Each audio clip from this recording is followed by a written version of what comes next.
sambil ditemani manisnya pakai undi. Kader pengawas partisipatif adalah kunci untuk menjaga kualitas demokrasi.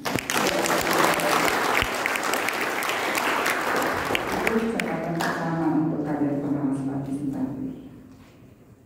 Yang kedua, makan es buah dengan biji selasi. Pasti enak ya. Semakin nikmat bila dicampur buah stroberi. Kami ucapkan beribu terima kasih atas keikutsertaan kader yang penuh dedikasi.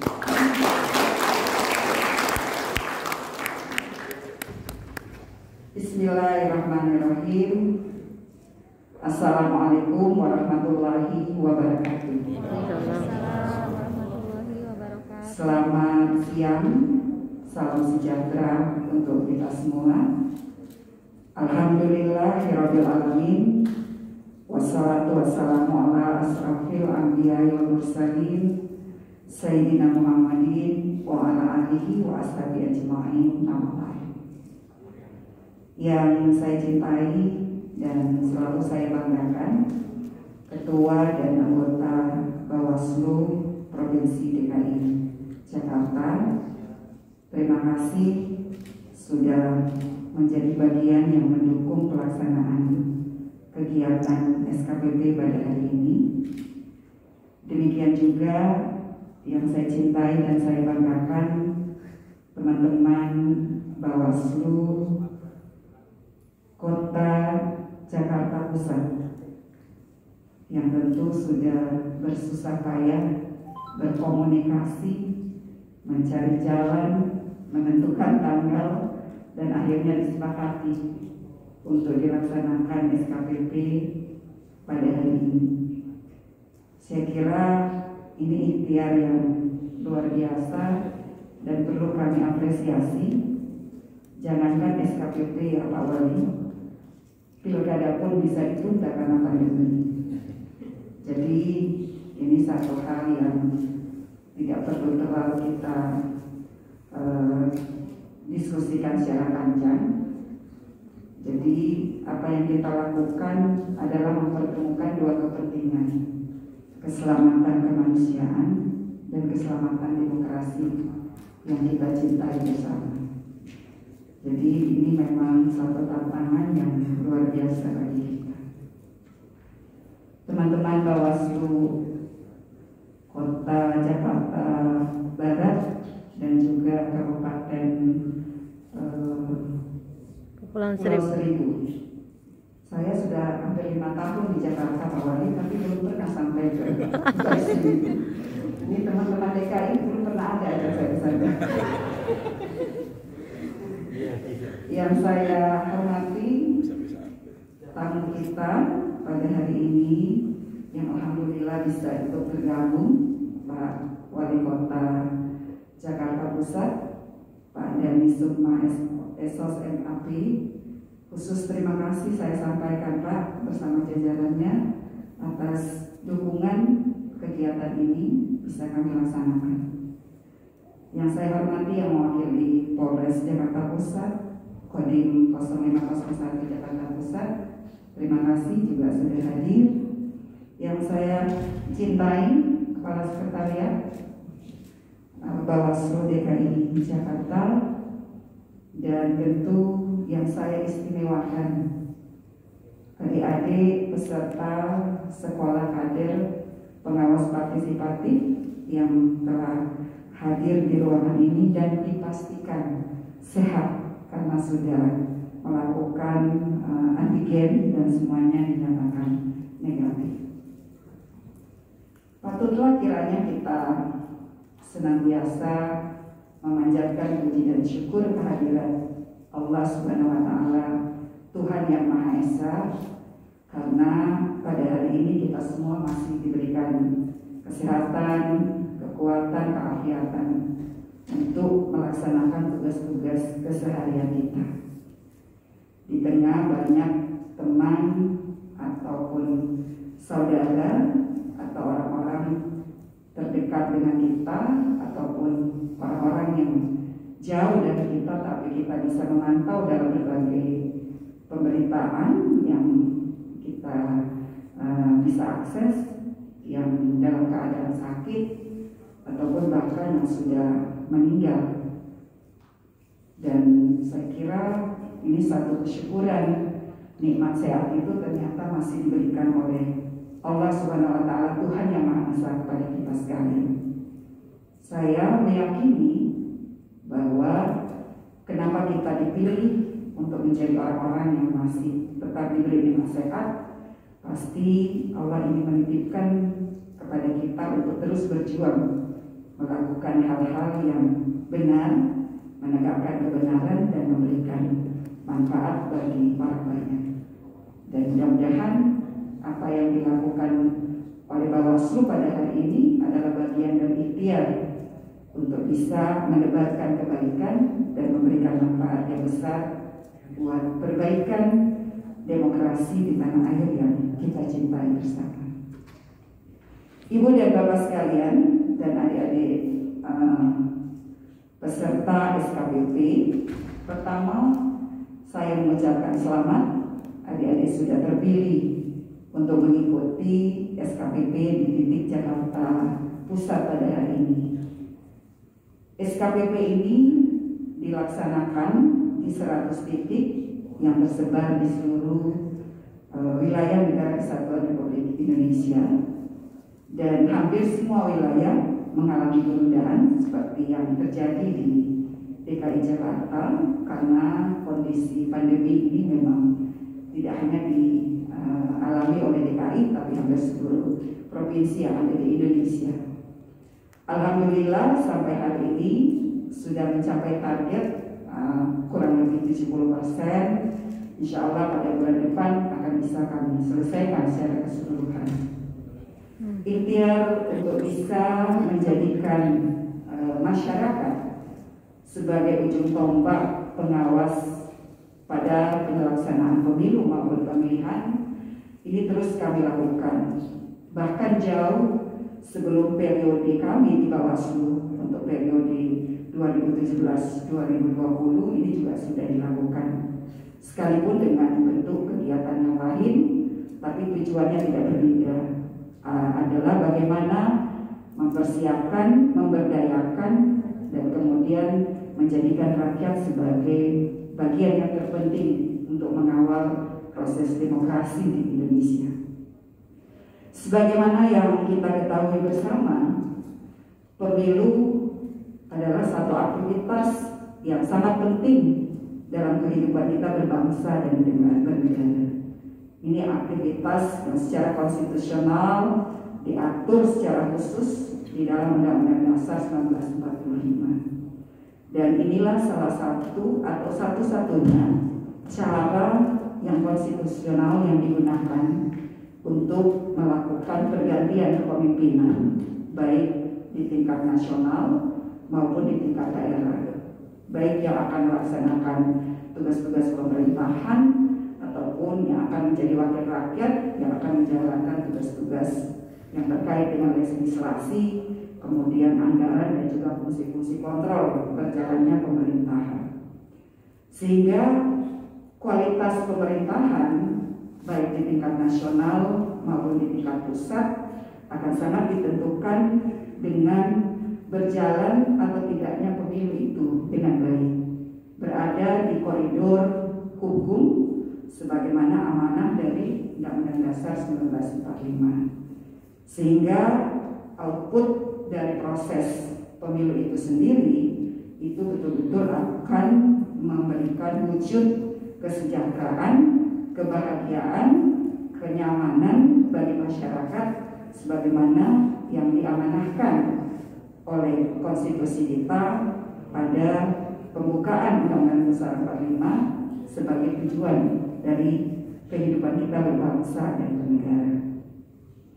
Oleh karena itu tentu pekerjaan memastikan pemilu itu berkualitas tidaklah mudah, karena kegiatan pemilu itu melibatkan begitu banyak pihak, baik itu pemilih, peserta, ya, calon anggota legislatif, bukan hanya di tingkat pusat, tapi akan sampai menjangkau pada tingkat kabupaten kota, kemudian akan melibatkan penyelenggara dan unsur-unsur lain yang akan punya pengaruh langsung terhadap kualitas demokrasi itu sendiri. Dan kegiatan pemilu, karena dia mencakup keseluruhan jabatan yang akan diisi, apalagi tahun 2024 itu tidak hanya pemilu nasional, tapi akan disatukan dengan pemilihan kepala daerah. Dia akan menjangkau seluruh wilayah negara kesatuan Republik Indonesia. Di batas-batas administrasi dari negara kita itu akan ada aktivitas pemilu. Dan rangkaian pelaksanaan pemilu itu satu rangkaian yang sangat panjang. Untuk pemilu 2024 rencananya akan dimulai tahapannya pada tahun 2022. Sehingga prosesnya itu akan dilalui melewati 2 tahun, yaitu 2023 dan akan berakhir di 2024.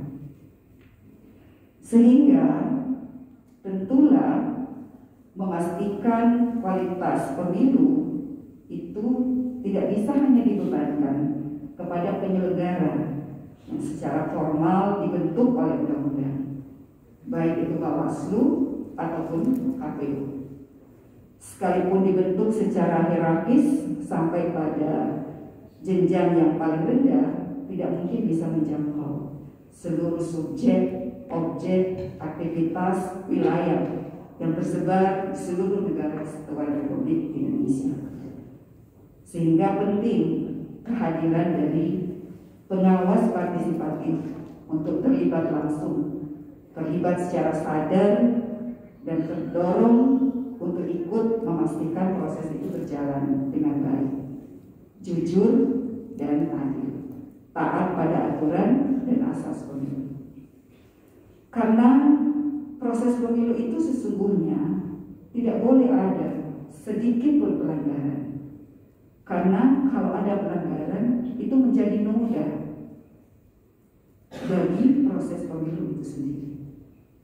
Apalagi kalau ada perbuatan-perbuatan yang mengarah kepada kejahatan seperti politik uang, mahar politik, penggunaan fasilitas negara untuk kepentingan kontestasi, kemudian penyebaran berita bohong, menggunakan isu-isu sara yang kemudian berdampak pada terpecah belahnya masyarakat kita. Itu tentu harus kita proses sesuai dengan apa yang menjadi ketentuan dan peraturan perundang-undangan. Tapi tidak semua ternyata pelanggaran-pelanggaran itu mampu dideteksi, mampu ditangkap mata, mampu didengarkan oleh telinga penyelenggara. Sehingga kami ingin menitipkan mata, telinga kami kepada orang yang berada di luar lembaga kita, yaitu masyarakat secara luas. Kenapa ini harus kami lakukan? Karena sesungguhnya pemilu itu adalah pengawasan oleh rakyat. Kalaupun undang-undang secara formal kemudian menunjuk Bawaslu sebagai lembaga yang harus melakukan pengawasan, tidak melepas tanggung jawab pengawasan oleh rakyat. Karena kepentingan pemilu bukan untuk kepentingan Bawaslu, bukan untuk kepentingan partai politik, bukan untuk kepentingan KPU, tapi kepentingan untuk rakyat itu sendiri. Sehingga siapa yang punya kepentingan, maka dia harus mengawasi proses itu. Rakyat harus berada di lapangan, tidak boleh duduk diam kemudian menunggu apa sih hasil pemilu itu, dan tidak peduli mau curang, ya, mau ada pelanggaran, mereka tidak peduli dengan proses itu. Maka jangan heran ketidakpedulian kita bisa jadi akan berkontribusi buruk bagi hasil pemilu itu sendiri. Sehingga ini harus kita cegah sejak awal. 2024 adalah pengalaman pertama Indonesia akan melaksanakan pemilu dan pemilihan secara serentak. Mari kita kawal bersama-sama pengalaman pertama ini. Sehingga sejarah akan mencatat kita ada, kita terlibat, dan kita pastikan proses pemilu dan pemilihan serentak tahun 2024 itu bisa berjalan dengan baik karena kita peduli, karena kita semua mengambil tanggung jawab yang sama untuk bisa memastikan pemilu dan pemilihan berjalan sesuai dengan amanah konstitusi. Oleh karena itu, adik-adik sekalian, sebagai bekal sebelum terlibat sebagai pengawas partisipatif, kami melakukan sekolah kader pengawas partisipatif ini. Kami sekolahkan adik-adik sekalian selama 3 hari. Kami mencoba berbagi pengetahuan, pengalaman ya kepada adik-adik sekalian agar adik-adik itu memahami secara utuh apa sebenarnya pentingnya pemilu itu. Kenapa pemilu itu harus melibatkan kita semua di dalam prosesnya? Karena proses ini kan sesuatu yang bisa kita prediksi, ya. Sedangkan hasil itu sesuatu yang tidak bisa kita prediksi karena sifatnya rahasia. Tapi yakin dan percaya, kalau prosesnya kita kawal, prosesnya baik, hasilnya pasti baik. Tapi kalau prosesnya kita tidak kawal, kita biarkan ya berjalan sesuai apa saja keinginan dari mereka yang punya nafsu kekuasaan untuk merebut itu melalui pemilu, maka bisa jadi hasilnya tidak sesuai dengan apa yang kita inginkan. Nah, oleh karena itu, nanti kami akan memberikan berbagai materi-materi yang kami coba desain sesuai dengan kebutuhan dari peserta. Mulai dari memperkenalkan pemilu, demokrasi secara umum, dan bagaimana pelaksanaan pemilu di Indonesia, karena Indonesia ini kan bukan negara yang baru dengan pengalaman pemilunya. Sudah dimulai sejak tahun 1955 dan perjalanan panjang itu tentu punya lika-likunya, ya. Nah, sehingga itu akan menjadi pengalaman untuk bagaimana memperbaiki pemilu ke depan. Karena tentu kita berharap pemilu kita tahun 2024 harusnya lebih baik dari 2009 dan 2020. Karena kalau pemilu 2024 lebih buruk dari 2019 dan 2020, maka kita termasuk golongan bangsa yang merugi. Dan kita tidak mau kita masuk pada kelompok bangsa yang merugi. Kita ingin masuk pada kelompok bangsa yang beruntung, karena 2024 lebih baik dari 2019 dan 2020. Oleh karena itu, capaian ini hanya bisa kita wujudkan kalau adik-adik punya keseriusan, belajar sungguh-sungguh, punya komitmen yang sama, dan nanti kita akan membangun kerjasama yang baik. Bagaimana kader pengawas partisipatif akan menjadi bagian penting yang berada di gerbong atau di rumah Bawaslu secara keseluruhan. Kami tentu tidak akan bisa memantau secara terus-menerus bagaimana perkembangan dari keluaran SKPP ini nanti. Tapi kami sungguh-sungguh berharap setelah selesai dari SKPP ini akan terus ada komunikasi, akan terus ada wadah yang mempersatukan adik-adik sekalian, sehingga kita akan bisa terus membangun kerjasama yang baik sampai pada pelaksanaan pemilu tahun 2024. Terima kasih sekali lagi, selamat belajar. Mudah-mudahan apa yang kita lakukan hari ini sampai nanti berakhir pada tanggal 24 tercatat sebagai amal ibadah buat kita semua. Dengan ucapan Bismillahirrahmanirrahim, kegiatan SKPP untuk titik Jakarta Pusat di DKI Jakarta saya nyatakan dibuka dengan resmi. Wabillahi taufiq wal hidayah. Wassalamualaikum